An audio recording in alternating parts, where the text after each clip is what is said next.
నమస్తే. This is శౌర్య. ముంబైలో terrorist attack. So, ఇది మతం అడిగి మరీ అటాక్ చేశాడు అని వార్త వైరల్ అవుతుంది. సో, ఈ విషయంలోన ప్రజలు కూడా ఆందోళన చెందుతూ ఉన్నారు. సో, అసలు ఏం జరిగింది? ఎవరి ప్రాణాలు రిస్క్‌లో ఉన్నాయి? ఎంతమంది ఎవరైనా మరణించారా? సో, ఈ డీటెయిల్స్ అన్ని కూడా కనుక్కుందాం మనం. సీనియర్ జర్నలిస్ట్ దాము బాలాజీ గారు. సార్ నమస్తే సార్. నమస్తే అండి. సార్ అంటే మతం అడిగి మరి అనంటే ఈ మధ్య కాలంలో మనం చూస్తున్నాము.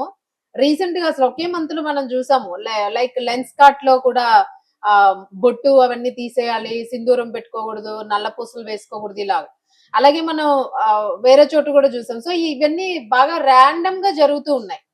దట్టు ఇప్పుడు మీరు చెప్పినట్లు ఈ అటాక్ ఏమనుకోవచ్చు సార్ అసలు? ముంబైలో ముంబై అంటే ఇది నిజానికి ముంబై కాదు. ముంబై పక్కన థానేలో ఒక అటాక్ జరిగింది. మతం అడిగి మరి కల్మా చదవమని, కల్మా చదవడంలో ఫెయిల్ అయిన ఇద్దరు హిందువుల్ని ఒక ముస్లిం అటాక్ చేశాడు. ఇతను టెర్రరిస్టులతో లింక్ ఉందని పోలీసులు చెప్తున్నారు.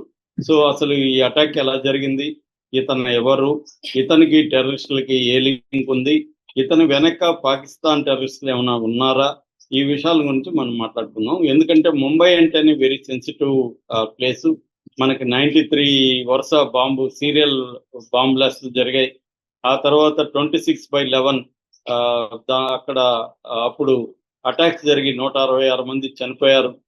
కసాబు మనకు తెలుసు ఆ చరిత్ర, దాని మీద రామ్ గోపాల్ వర్మ సినిమా కూడా తీశాడు. సో ఈ నేపథ్యంలో మండే అర్లీ మార్నింగ్ తానేలో మేరా రోడ్ అంటారు, అక్కడ నయా నగర్ అని ఒక లొకాలిటీ ఉంది. అక్కడ ఒక హాస్పిటల్ ఉంది, వాక్ హారాట్ అనే ఒక హాస్పిటల్ ఉంది.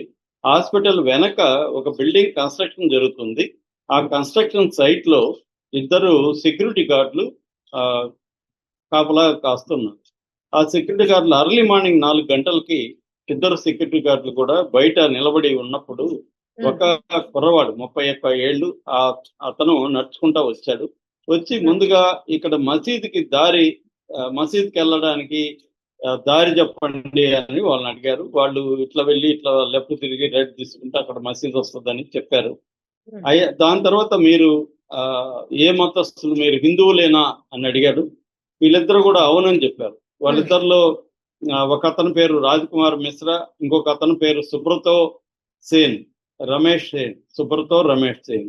సో వీళ్ళిద్దరూ మేము హిందువులే అని చెప్పినప్పుడు, అయితే కల్మా ఒకసారి చెప్పండి అని అడిగారు. మామూలుగా ముస్లింల్లో డిక్లరేషన్ ఆఫ్ ఫెయిత్ కి కల్మా అంటారు అనమాట. అంటే వాళ్ళకి కల్మా అని కలాం హా అని 2 రకాలుగా పలుకుతారు. ఈ కలామా అనేవి దాదాపు 6 కలామాలు ఉంటాయి వాళ్ళకి. సో ఈ 6 కలామాల్లో Kalama faith, declaration of faith అనేది లా ఇలాహ ఇల్లల్లా ముహమ్మదు రసూల్ అల్లా అనేది ఉంటది అనమాట. అది పలకమని చెప్పారు. అంటే అర్థమైందంటే there is no god except Allah, తర్వాత Muhammad is the messenger of Allah అనేది మీనింగ్ అనమాట.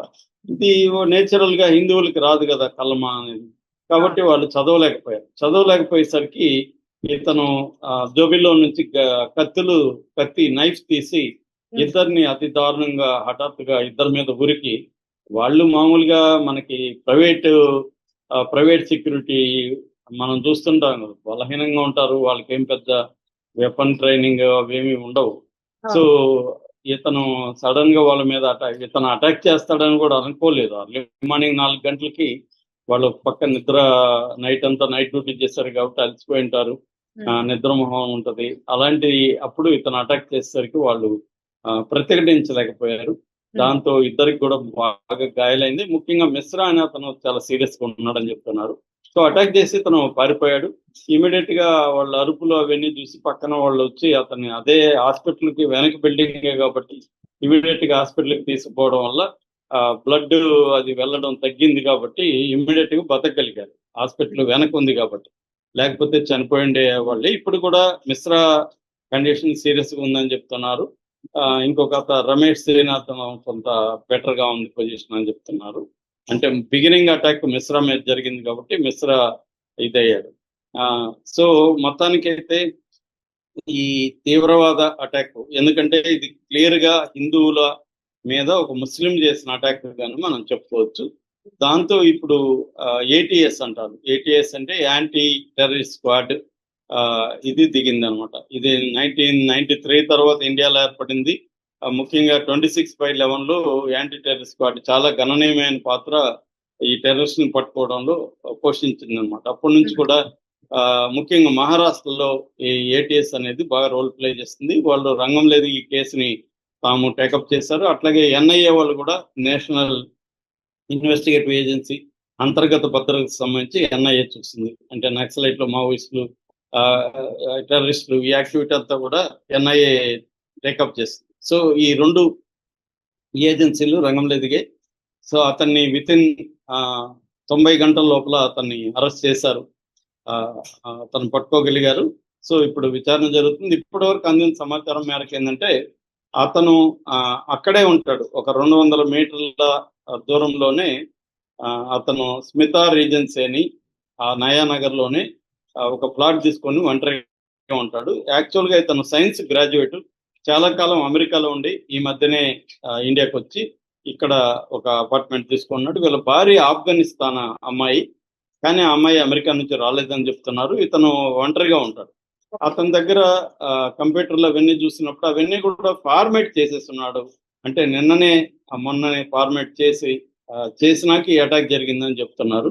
అంటే ఏమీ డేటా లేకుండా ఫార్మేట్ చేశారు. దాన్ని ఇప్పుడు రికవర్ అయితే చేయడానికి ప్రత్యేక బృందాలు రంగంలో దిగాయి. ఇప్పటి వరకు 5 బృందాలు దీని మీద పనిచేస్తున్నాయి. సో ఇతని దగ్గర నోట్స్, ఒక హ్యాండ్ రిటన్ నోట్స్ కూడా పోలీసులకు దొరికింది. ఆ హ్యాండ్ రిటన్ నోట్స్ లో ఇతను ఐసిస్ అభిమానిగా చెప్పుకున్నాడు. ఐసిస్ వాళ్ళ ద్వారా రాడికలైజేషన్ అయ్యారు. అంటే ఈ మధ్య టెర్రరిస్ట్ యాక్టివిటీలు కొత్త పొందులు దొరుకుతున్నాయి. ఎక్కడికక్కడ ఇండివిజువల్స్ ని తయారు చేసి డూ ఇట్ యువర్ సెల్ఫ్, మామూలుగా మనకి ఇప్పుడు ఆన్లైన్ లో యూట్యూబ్ లో డూ ఇట్ యువర్ సెల్ఫ్ కోర్సులు ఉంటాయి. అంటే మనమే ఎలా చేసుకోవాలి అని డిఐవై అంటారు వాటిని. అలాగా ఇప్పుడు టెర్రరిస్టులను కూడా వీళ్ళు ఏం తయారు చేస్తున్నారంటే ప్రపంచవ్యాప్తంగా మీకు మీరే నువ్వు ఒకడే టెర్రరిస్ట్ గా ఎలా పనిచేయచ్చు, నువ్వే ఎలా నేర్చుకోవచ్చు అని చెప్పి సెల్ఫ్ రాడికలైజేషన్ అంటారు దాన్ని. అలాగా సెల్ఫ్ రాడికలైజేషన్ అవడానికి కావాల్సిన నోట్స్ ఇతను రాసుకుని ఉన్నాడు. అంటే దీన్నే లోన్ వూల్ఫ్స్ అని పిలుస్తారు ఇలాంటి వాళ్ళని. లోన్ వూల్ఫ్ అంటే వీళ్ళు ఏ టెర్రరిస్ట్ గ్రూప్ లో ఉండరు, కానీ ఒంటరిగా అతడే ఒక సైన్యం లాగా, అతడే ఒక టెర్రరిస్ట్ సైన్యం లాగా వీళ్ళు పనిచేస్తారనమాట. అట్లాగే జిహాద్, గాజాకు సంబంధించి కూడా నోట్స్ రాసుకున్నాడు. అంటే ప్రపంచవ్యాప్తంగా గాజా మీద దాడులకు వ్యతిరేకంగా ముస్లింల్లో ఒక ఆగ్రహం అనేది పెరిగింది. ఎందుకంటే గాజాలో 75,000 మందికి పైగా ఊచకోత అనేది ఇజ్రాయెల్ చేసింది. అందులో 25,000 మంది పిల్లలు ఉన్నారు. సో దీనికి వ్యతిరేకంగా ప్రపంచవ్యాప్తంగా ముస్లింలు రగిలిపోయే పరిస్థితి ఉందన్నమాట. అటువంటి నేపథ్యం ఉన్నప్పుడు అక్కడ ఇజ్రాయిల్లో ఉండే జ్యూసు, ఇక్కడ హిందువులు ఒకటేనే భావం ఉంది. చాలా మన దేశంలో గాజాని, పాలస్తీనా మీద దాడుల్ని సపోర్ట్ చేస్తున్న హిందువులే మెజారిటీ ఉన్నారు. మోడీ కూడా మొన్న ఇరాన్ మీద యుద్ధానికి ముందే 48 గంటల ముందే అక్కడికి వెళ్ళి పబ్లిక్ గా హక్ చేసుకొని నెతన్యాహుని వచ్చాడు. గాజా మీద ఒక మాట కూడా ఖండించట్లేదు. సో అందువల్ల ఇక్కడ కూడా ఇండియాలో కూడా యాంటీ హిందూ ట్రెండ్ ముస్లింల్లో పెరిగే అవకాశం కనిపిస్తుంది. అలాగా ఇతను ఐసిస్ లో చేరాలనేది ఇతను గోల్ అని చెప్తున్నారు. అందుకని 1-2 ఇలాంటి యాక్టివిటీస్ చేసి ఐసిస్ దృష్టిలో పడి ఐసిస్ లో జాయిన్ అవ్వాలని తను అనుకుంటున్నట్టుగా తెలుస్తుంది. ఎందుకంటే ఇతను లోన్లీగా ఉన్నట్టే లేదు, ఇతనికి ఎటువంటి గోల్స్ కూడా లేవు. ఓన్లీ ఏంటంటే ఆన్లైన్ లో కెమిస్ట్రీ, మ్యాథ్స్ ట్యూషన్లు చెప్పి కొంత డబ్బులు సంపాదించుకొని లైవ్లీహుడ్ గడుపుతున్నట్టుగా అర్థమవుతుంది. ఇంకా దీంట్లో ఇతనికి నిజంగానే ఇతను చెప్పిందంత కరెక్ట్ అయినా, లేకపోతే ఏదైనా నెట్వర్క్ లో భాగంగా ఉన్నాడా అనే యాంగిల్లో నుంచి మల్టీ యాంగిల్ ఇన్వెస్టిగేషన్ అంటారు. మల్టీ యాంగిల్ ఇన్వెస్టిగేషన్ అనేది ఈ 2 సంస్థలు కూడా ఎన్ఐఏ అండ్ ఏటీఎస్ చేస్తూ ఉన్నాయన్నమాట. అట్లాగే 2024లో ఈ మీరా రోడ్ లో మత కల్లోలాలు కూడా జరిగాయి. మత కల్లోలకు సంబంధించిన అల్లర్లు కూడా జరిగాయి అనమాట. ఆ ఏరియా కూడా కొంత అటువంటి సెన్సిటివ్ ఏరియా అని కూడా చెప్పుకోవచ్చు. సో అటువంటి ఏరియాలో ఉన్న ఇతను ఒక సెల్ఫ్ స్టైల్డ్ టెర్రరిస్ట్ గా మారి హిందువుల్ని అడిగి ఒక 2 హిందువుల్ని టార్గెట్ చేయడం అనేది ఇప్పుడు ముంబైనే కాకుండా యావత్ దేశాన్ని ఒక టెన్షన్ లోకి నెట్టిందని చెప్పొచ్చు. అంటే ఎవరిని ఎప్పుడు నమ్మాలి, ఏంటనే ఒక టెన్షన్ వచ్చింది. ముస్లింలో కూడా దీనివల్ల భయాందోళన పెరిగాయి. అంటే ప్రతి ముస్లింని టెర్రరిస్ట్ గా చూస్తారు, చూసే కల్చర్ పెరుగుతుంది ఇలాంటి వాళ్ళ వల్ల. నిజానికి ఏ మతంలో అయినా మెజారిటీ ప్రజలు మామూలుగానే ఉంటారు. అందులో వెరీ వెరీ లెస్ పర్సంటేజ్ మాత్రమే టెర్రరిజానికి వైపు అట్రాక్ట్ అవుతారు. కానీ దానివల్ల ఏమవుతుందంటే మొత్తం ప్రజల్ని అనుమానించే పరిస్థితి మనకి ఏర్పడుతుంది. అది సినిమాలో చూస్తున్నాం. బీజేపీ వాళ్ళ సంఘాల డిస్కోర్స్ లో కూడా ముస్లింలు అందరూ టెర్రరిస్టులు అన్నట్టుగా మాట్లాడడం మనం ఈ మధ్య కాలంలో బాగా పెరిగింది. ఇలాంటి సంఘటనలు మరింత అటువంటి భావజాలం పెరగడానికి దోహదం చేస్తాయి. ఇది డేంజరస్ ట్రెండ్ గా మనం చెప్పుకోవచ్చు. సార్ ఫైనల్ గా అంటే ఇది ఇప్పుడు ఈ జరుగుతున్న మీరు అన్నట్టుగా ప్రజల్లోని ఒక నెగిటివ్ ఇంపాక్ట్ పడుతుంది అనుకున్నారు కదా. సో దీనిపైన ఏదైనా గవర్నమెంట్ ఏదైనా ధైర్యాన్ని ఇచ్చేటట్టుగా ఏదైనా అవగాహన కల్పించే ఛాన్స్ ఉంటుందని అనుకోవచ్చా? అంటే ఏదైనా యాక్షన్ స్టార్ట్ గవర్నమెంట్ అంటే ప్రధానంగా మనకి ఇప్పుడు బీజేపీనే అన్ని 21 రాష్ట్రాల్లో బీజేపీ అధికారం ఉంది. కేంద్రంలో బీజేపీ అధికారం ఉంది.